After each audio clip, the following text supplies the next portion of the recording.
Muy buenos días, yo soy Jesse Steve Mazo Hueso. Hoy vamos a ver el tema de infarto agudo del miocardio con elevación del segmento CT. Antes de iniciar, quiero agradecer al Departamento de Fisiología y al Dr. Eric Alexanderson por la invitación al curso. Como recordatorio, antes de empezar con la temática, vamos a retomar el potencial de acción cardíaco. Recordar que el potencial de acción de una célula cardíaca va a incluir 5 fases, empezando desde la fase 0, que es una fase dependiente de la entrada de sodio.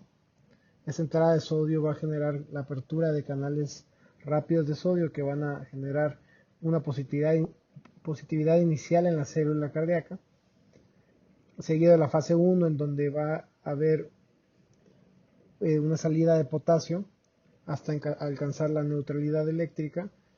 Después de esta salida de potasio va a haber un intercambio entre calcio y potasio generando la meseta, que sería la fase 2. Y por último, la fase de repolarización rápida va a estar mediada por la salida de potasio intracelular. La fase 4, que es la fase de la bomba sodio-potasio, va a haber un intercambio de iones para alcanzar otra vez la neutralidad eléctrica. Cada una de estas fases corresponde a un complejo, una onda en el electrocardiograma. La fase 0, que es la despolarización, corresponde al QRS a nivel del electrocardiograma. La fase 1 corresponde al punto J. La fase 2, que es la meseta, va a corresponder al segmento ST. La fase 3 de repolarización rápida va a corresponder a la onda T. Y la fase 4 va a corresponder a la despolarización, a la diástole ventricular, que va a ser el segmento TQ. En nuestro electrocardiograma nos vamos a enfocar principalmente en dos cosas durante esta plática. En el punto J, que va a tener mucha importancia para identificar cuál es el segmento ST, y en nuestro segmento ST, que generalmente hay que recordar que es un segmento isoeléctrico. Tenemos que recordar cómo se irriga las paredes del corazón. La coronaria o la arteria coronaria epicárdica va de afuera hacia adentro, es decir, irriga primero el epicardio y hasta el final irriga el endocardio. Esto tiene importancia a la hora de entender que la porción en mayor riesgo de un insulto isquémico siempre va a ser el endocardio. Cuando tenemos un infarto con elevación del segmento CT, tenemos que entender que tenemos una afección total de la pared.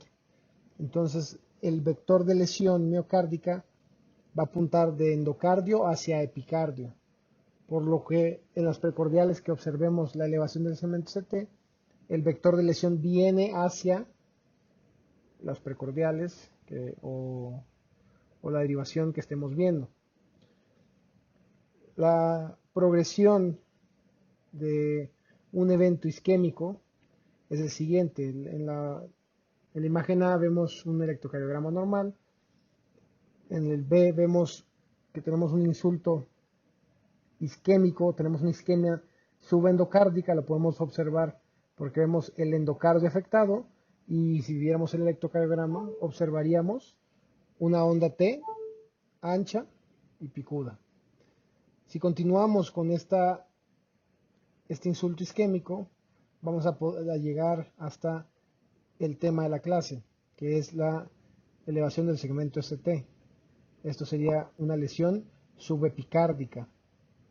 Vean cómo el vector de lesión apunta del endocardio hacia el epicardio, y nosotros lo vemos reflejado como un trastorno en el segmento ST, en la repolarización cardíaca. Si dejamos evolucionar el infarto, lo que nosotros observaríamos sería un tejido inactivable. ¿Cómo lo observaríamos? Como ondas QS. Y aquí ya es un tejido que no se despolariza, y podemos ver ya la onda T invertida, que sugiere que lleva mucho tiempo de evolución el infarto. poniendo en práctica lo que ya observamos, podemos ver la relación que guarda el electrocardiograma con el potencial de acción cardíaco. Repetir que la fase 0 de despolarización corresponde al QRS y de la fase 1 a la 4 corresponde a la repolarización cardíaca. Tenemos que recordar que el electrocardiograma clínico va a ser el resultado de una suma algebraica de los potenciales de membrana que estamos viendo del subendocardio y del subepicardio. Recuerden que el subendocardio es el tejido que recibe irrigación la más distal. Entonces vamos a tener que siempre va a haber un retraso fisiológico del potencial de acción subendocárdico y el subepicárdico. Si hacemos nuestra suma algebraica, vamos a ver el electrocardiograma clínico. Siempre va a haber una onda T positiva y esto es fisiológicamente normal. En el contexto de que tengamos una isquemia subendocárdica, vamos a tener que hay un retraso inclusive mayor del potencial de acción hacia el endocardio. ¿Cómo se va a ver reflejado electrocardiográficamente esto? Con una prolongación del potencial de acción subendocárdico, lo que va a traducir en ondas T picudas y anchas. En el contexto de que la isquemia abarque hasta la región subepicárdica, vamos a tener que, al contrario, el potencial de acción que se va a retrasar va a ser el potencial de acción subepicárdico, por lo que al hacer la suma algebraica y ver el diferencial entre el potencial de acción subendocárdico y subepicárdico, vamos a ver que el subepicárdico termina siendo mayor.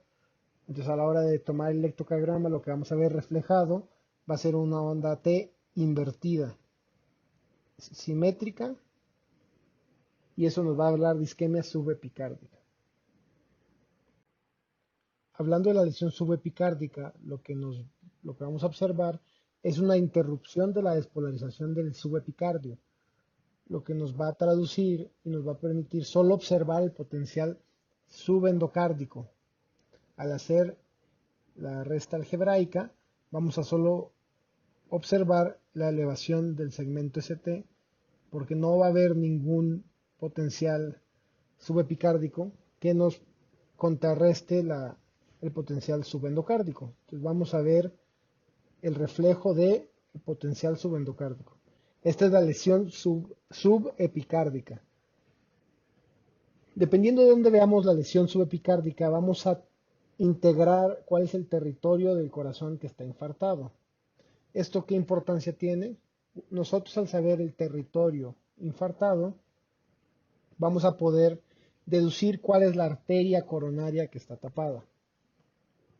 Generalmente van a encontrar que los infartos se pueden dividir dependiendo de la cara en la que se encuentren.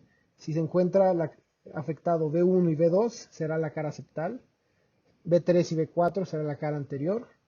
B5, B6, la cara lateral baja. ABL y D1, la cara lateral alta.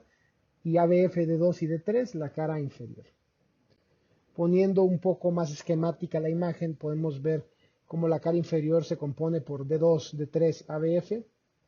La cara lateral alta es D1, ABL. La cara lateral baja es B5, B6. La cara septal es B1, B2. La cara anterior es B3, B4. Y podemos hacer mezclas de estas. Podemos tener un infarto anterior que abarca de B1 a B3. Podemos tener un infarto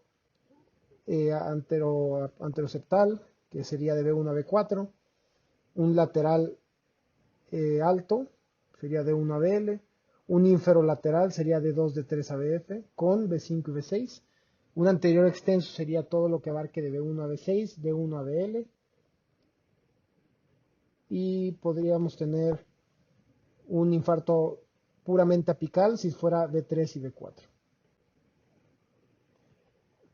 Les comentaba que las caras afectadas nos sugieren la arteria que está tapada. Recordar que el infarto agudo del miocardio con elevación del segmento CT es la urgencia cardiovascular más importante porque traduce que no hay irrigación en el tejido que lleva esa arteria coronaria. Entonces, sí, la importancia radica en que si vemos nosotros elevación del segmento CT, la traducción anatómica es una obstrucción de la arteria que estamos pensando. Entonces, si tenemos un infarto inferior, que es inferior de 2 de 3 ABF, tenemos la sospecha que la arteria que va a estar afectada va a ser la arteria coronaria derecha. Si tenemos un infarto en la cara anterior, o en la cara septal, o en la cara lateral baja, la sospecha es de que sea la descendente anterior. ¿Qué repetir? ¿Cuáles son las caras? Septal, B1, B2, anterior, B3, B4, también lo pueden encontrar como apical, B3, B4, lateral bajo, B5, B6, lateral alto de 1 a BL. Si vemos una elevación del segmento CT de B1 a B6, la sospecha principal es que sea la arteria descendente anterior la que está obstruida. Por otro lado, si vemos un infarto posterior, ¿qué es esto de infarto posterior? Es como lo veríamos clínicamente, veríamos un infradesnivel del segmento CT en B1, B2, B3.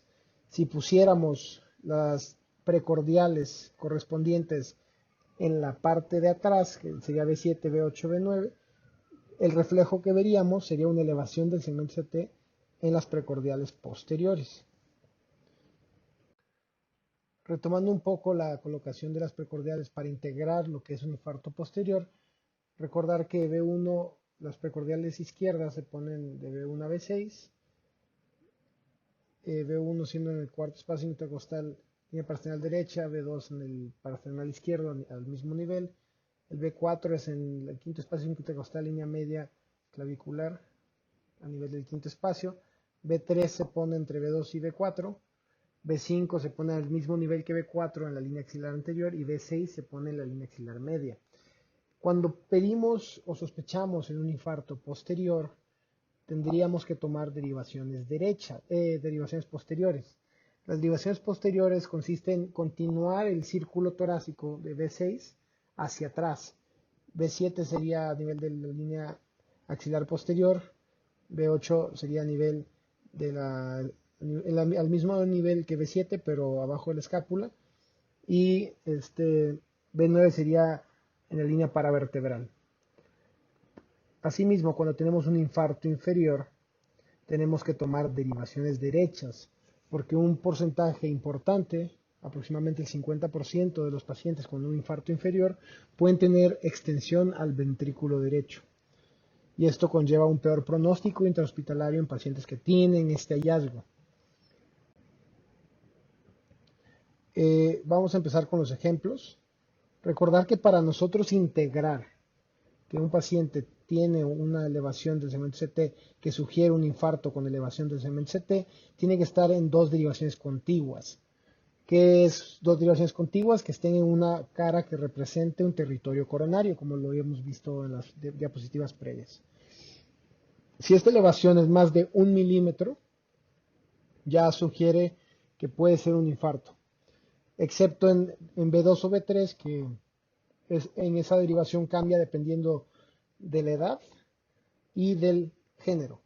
En menos de 40 años, en B2 y B3 tendríamos que ver una elevación más de 2.5 milímetros, mientras que en más de 40 años tendría que ser más de 2 milímetros.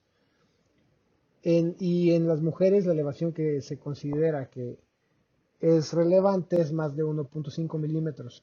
Recordar que esta excepción solo se hace en la derivación B2 y B3. Vamos a empezar con la interpretación de este electrocardiograma de 12 derivaciones, en donde vemos un ritmo sinusal, y lo que más nos debería de llamar la atención a grandes rasgos es la elevación del segmento ST en la cara inferior, que es la cara inferior de 2, de 3, ABF. Vean cómo la derivación más prominente es en D3, que aproximadamente es de 3 milímetros. Hagan noción de cuál es el punto J. sería el que estoy señalando con el puntero. Y ustedes con este electrocardiograma integrarían el diagnóstico de un infarto con una elevación del segmento ST en la cara inferior. A este paciente, si tuvieran que tomarle más otro electrocardiograma, le deberían de tomar derivaciones derechas. En este otro electrocardiograma podemos ver cómo tenemos una elevación del segmento ST con presencia de ondas Q y onda T invertida. La elevación del segmento ST está en V1, V2, V3, V4, V5 y un poco V6, D1 y ABL. Al tener toda esta extensión de V1 a V6, D1 a VL, integramos el diagnóstico de una lesión subepicárdica en la cara anterior extensa, lo que probablemente sea un infarto con elevación del segmento ST anterior extenso. La arteria que sospechamos que es la que va a estar obstruida va a ser la descendente anterior.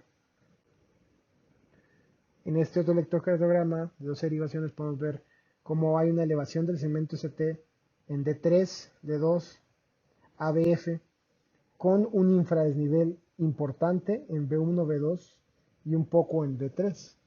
A este paciente que está teniendo un infarto inferior hay que tomarle derivaciones posteriores porque podríamos estar viendo la imagen en espejo de la cara posterior.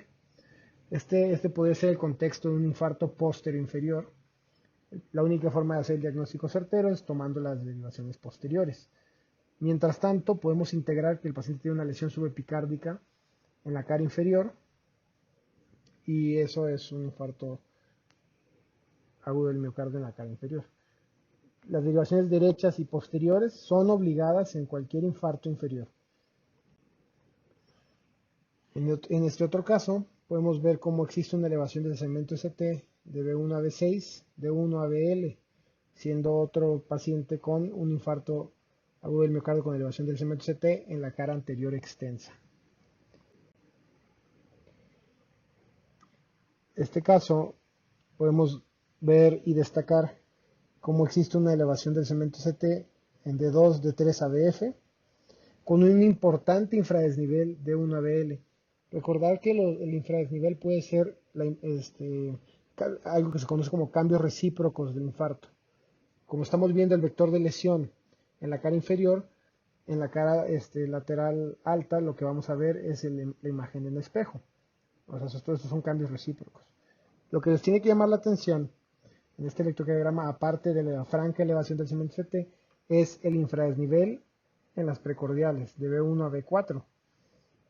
Eso te haría pensar que tiene un infarto posterior, agregado al infarto inferior. Sin embargo, vean cómo le tomamos las derivaciones posteriores B7, B8 y B9 y no tiene ninguna elevación concomitante. Y le tomamos las derivaciones derechas y aquí sí se puede ver cómo existe la elevación de más de 1 milímetro en las precordiales derechas. El diagnóstico electrocardiográfico sería una lesión subepicárdica en la cara inferior con extensión eléctrica ventrículo derecho. El diagnóstico clínico sería un infarto agudo del miocardio con elevación del segmento ST y extensión eléctrica al ventrículo derecho. Desde que tenemos las terapias de reperfusión, hemos cambiado el pronóstico de los pacientes con infartos agudo del miocardio. Generalmente, antes existía la clasificación de infarto agudo del miocardio Q y no Q. ¿Esto a qué se debe o a qué se debía? Que todos los infartos que no se reperfundían porque no habían terapias de reperfusión, que tenían una arteria coronaria obstruida, terminaban siendo infartos tipo Q. ¿Por qué? Porque al final terminaban necrosando el tejido que no se reperfundió. Desde que tenemos las terapias de reperfusión, ¿a qué me refiero con esto? Trombolisis y angioplastía, hemos incidido de forma positiva en el pronóstico del tejido miocárdico que estamos salvando. Si nosotros dejamos evolucionar un infarto, como previamente pasaba, esta sería la evolución natural. Este es un electrocardiograma normal. Veríamos a los minutos o horas una T ancha, de base ancha, con siendo una T muy alta, que evoluciona en las siguientes horas a una elevación del segmento ST, o más bien una elevación del punto J, que da la morfología de elevación del segmento ST. Dependiendo del grado de extensión del infarto, podrían formar ondas Q tempranas y persistencia del segmento ST elevado. Cuando ya pasaron la terapia, el periodo ventana de reperfusión ideal, que generalmente son 12 horas, se instaura la onda Q y se invierte la onda T. Esta onda T puede tardar meses en recuperar su positividad, y si por alguna razón llegáramos a ver 2 semanas de forma persistente elevación del segmento ST, podría podría explicar un aneurisma en el territorio afectado. Desde que nosotros logramos reperfundir a los pacientes con infarto del miocardio, podemos ver cómo cambian los electrocardiogramas con la reperfusión. Generalmente cuando la arteria ya está abierta, podemos ver una disminución del segmento ST con una inversión distal o inversión final de la onda T. Esto se ha ganado desde la terapia de reperfusión, y nosotros podemos integrar que el infarto está reperfundido si ya disminuye el segmento ST, no se forma onda Q y la onda T está invertida. Solo como recordatorio, no todo lo que eleva el segmento ST es infarto. Hay varios diagnósticos diferenciales de elevación del segmento ST, como puede ser una pericarditis aguda, un síndrome de repolarización temprana.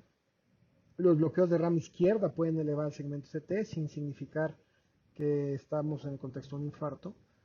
Los aneurismas ventriculares, el síndrome de Brugada, también otro hallazgo frecuente que podemos ver en el electrocardiograma es hipertrofia ventricular izquierda, y eso también es un simulador de elevación del segmento ST. Desde los últimos años ha habido un cambio o un nuevo paradigma de cambiar el diagnóstico de infarto agudo de miocardio con elevación del segmento ST a cambiarlo a algo que se llama un infarto del miocardio con oclusión de la arteria coronaria. En inglés, por sus siglas, OMI. ¿Por qué han querido hacer esto? Porque antes de la época de reperfusión, los infartos evolucionaban, como les decía, a un infarto Q, es decir, un infarto ya con necrosis del tejido. Si el infarto, por alguna razón, no evolucionaba como un infarto onda Q, la sospecha era que la arteria seguía abierta. Sin embargo, no había nada que se le pudiera hacer para mantener la patencia de esa arteria. Desde la época de reperfusión se cambió esto de infarto Q, infarto no Q, a infarto con elevación del segmento ST o infarto sin elevación del segmento ST. El infarto con elevación del segmento ST es el que hemos hablado, pero el infarto sin elevación del segmento ST depende de la utilización de marcadores cardíacos, principalmente troponinas de alta sensibilidad, o si usamos las enzimas cardíacas viejas, CKMB y mioglobina o troponina T de cuarta generación. Y con esto nosotros integrábamos si era un infarto con elevación del segmento ST o un infarto sin elevación del segmento ST. Si la evolución natural la dejáramos pasar, íbamos a poder observar de que un porcentaje importante de los infartos sin elevación del segmento ST evolucionaban como infarto Q. Lo que nos debería de llamar la atención, porque la fisiopatología del infarto sin elevación del segmento ST es que la arteria no está totalmente ocluida.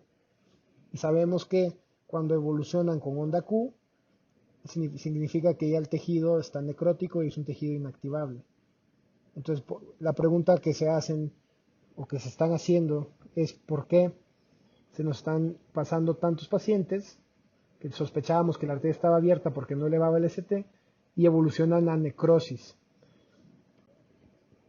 Es por eso que esta nueva clasificación de infarto con arteria obstruida o arteria no obstruida quiere cambiar el porcentaje de pacientes que no se reperfunden por darles un diagnóstico de que elevó o no elevó el ST.